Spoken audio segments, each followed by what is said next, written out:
है कि कांग्रेस पार्टी की तरह ही बीजेपी ने भी केंद्र की तमाम सरकारी जांच एजेंसियों का ज्यादातर राजनीतिकरण कर दिया है। इसके अलावा देश के किसान वर्ग भी वर्तमान बीजेपी की सरकार में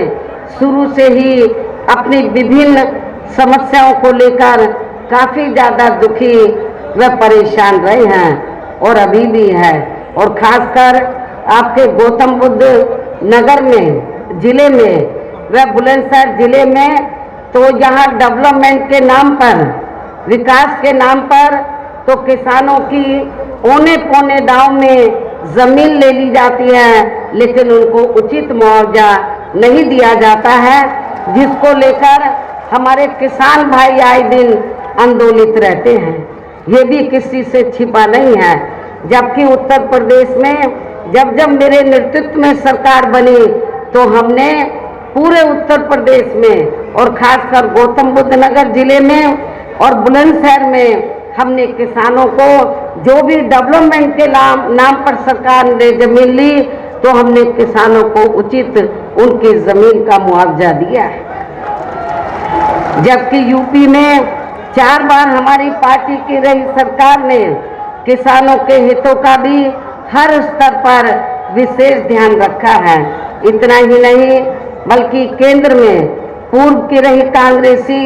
सरकार की तरह ही वर्तमान भाजपा सरकार में भी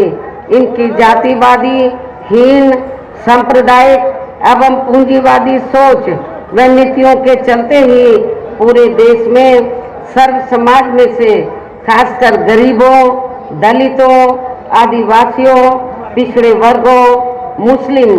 एवं अन्य धार्मिक अल्पसंख्यक समाज के लोगों का भी पूर्ण रूप से विकास व उत्थान आदि नहीं हो सका है। और इस संदर्भ में वैसे आप लोगों को ये मालूम है